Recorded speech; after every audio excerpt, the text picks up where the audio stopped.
Danse, hello. My name is my Cree name is Eagle Warrior. Kiheo Tupayu.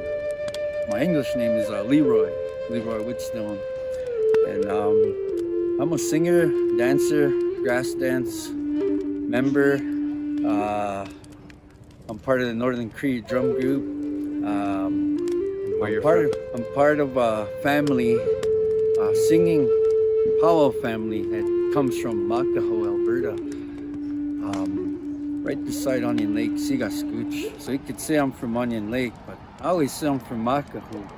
We're part of the river people of the 4 major Cree bands of the plains, the northern plains. So I've been singing, dancing all my life, ever since I could remember, ever since I could think of, remembering. I'm gonna say about 4 years old. That's probably as far as I could remember going to powwows.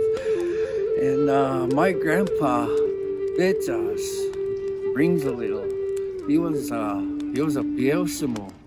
He was a chicken dancer. He was part of the chicken dance lodge.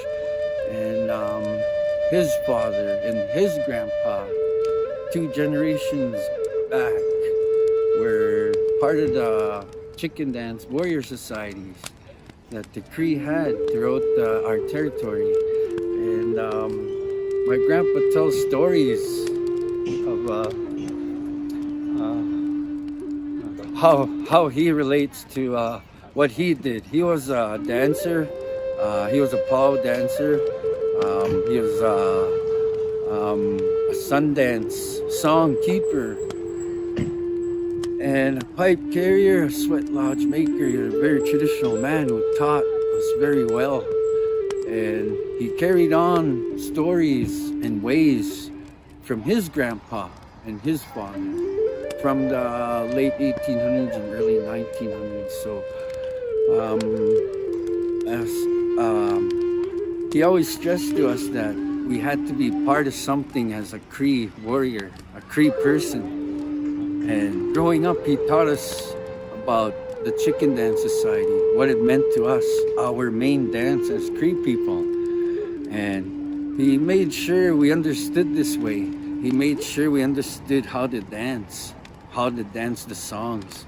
It's completely different from what you see from the 1-2 Dakota Dance. So they say this dance is called Ohcîwin. And I just wanted to show, for a lot of people don't know what it is, and it's like it's not a 1-2, it's like a little hop, little 1-2 hop. And I'm just gonna show you. And the beat used to go like this to all the songs. There's just a little, and the dance went like this.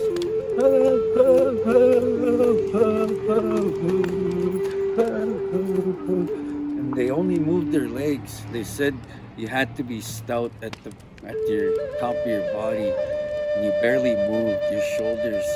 You had to show your legs. Your legs did all the movement, I guess, in this dance. And he said you could get fancy, but you weren't supposed to dance away from your spot. Your spot was your spot. And so that was one of an old teaching that he always stressed to us about Ohcîwin compared to what we do now, the Dakota Dance. The story that we heard from our people, the river people, comes from the Calling River people, the most southern band of the 4 major bands of the Cree. They were close allies with the Assiniboines, Assiniboine Dakotas, which were in turn close to the ones that lived in the mud house, the Mandans, and the ones further down were the Lakotas. So, and the Dakota people. So the story I heard from my grandpa was we already had societies going in the Cree way, and then we already had our dances, our special dances. One I just shown you. So I guess the story goes, the Battle of Little Bighorn happened done, said and done. Long hair's gone, they said. The stories came north because they said Sitting Bull and some of his people came north after the fact of the Little Bighorn. And with them, they brought songs, they brought victory songs, they brought a dance. And it's different. My grandpa always called it the Dakota Dance, Ohcîwin. In our language, the Dakota Lakota, Nakota people, we call them Patak. So their dance was Ohcîwin, and it came with their victory songs and their war dance. So the Crees were intrigued by this, and when they brought them in for shelter and for to keep them from danger because they were being chased, they had a dance, and Sitting Bull says that he was gonna show songs and a dance to our people for letting them refuge into their band. So they had a big dance, and this was the Dakota Dance, the 1-2 that you hear now, the one with the beat, the big drum. And at that time, the Crees have a story of the war drum, the one that Custer's band carried. Apparently, this was the first time they seen it, and that came from the Little Bighorn. The army, the soldiers captured the drum, and they brought it with them. And I guess this was what they were singing on. And so the Crees, first time seeing the war drum, the drummer boy's drum that was captured on Little Bighorn. So our grandpa used to say the 1-2 step, the big drum, 1 2 1 2 1 2 1 2 1. That's the Dakota Dance. Our Cree people called it the Dakota Dance in those old days, and it was given to us by Sitting Bull and all his people that came north after Little Bighorn. And with them, we already had scout societies, warrior societies, and with Lakotas, they brought their ways with them. And one of them was the Grass Dance Society. They said it was a warrior scout party that the Grass Dance Society, the bravest ones, the sleekest ones, the ninjas of the group, of the band, that's who went ahead and found these places to hunt and to gather food and to set up camps, I guess. So in that sense, the grass dance came with that drum. And they called it sway. The Cree people interpreted it as papawe.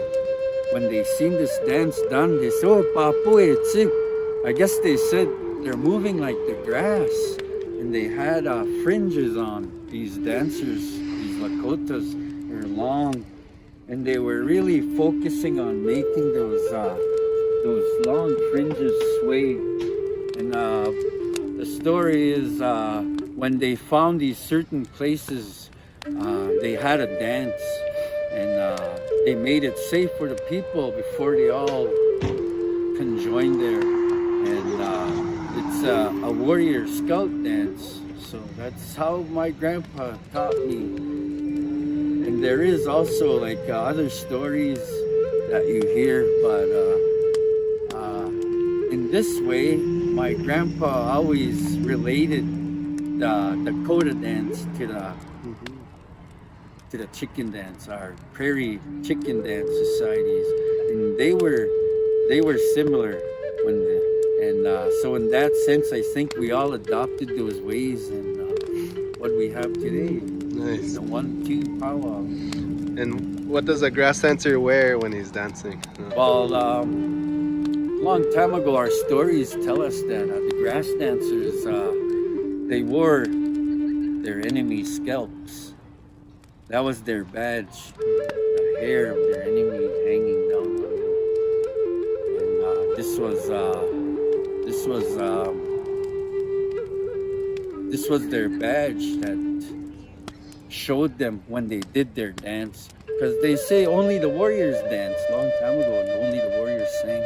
So this was long. They imitated the long prairie grass, which we all lived on, which we all survived on, and we pay homage to that sense. And we heard stories of people from Dakotas where they it's a dance for only the most limberest warriors, the ones that could go really low and keep in beat as they're low. And as you dance, you move your joints, every joint you have, your ankles, your knees, your hips, your wrists, your elbows, your shoulders. This is how they danced, I guess. And they were a lively dance. And they made their fringes sway. So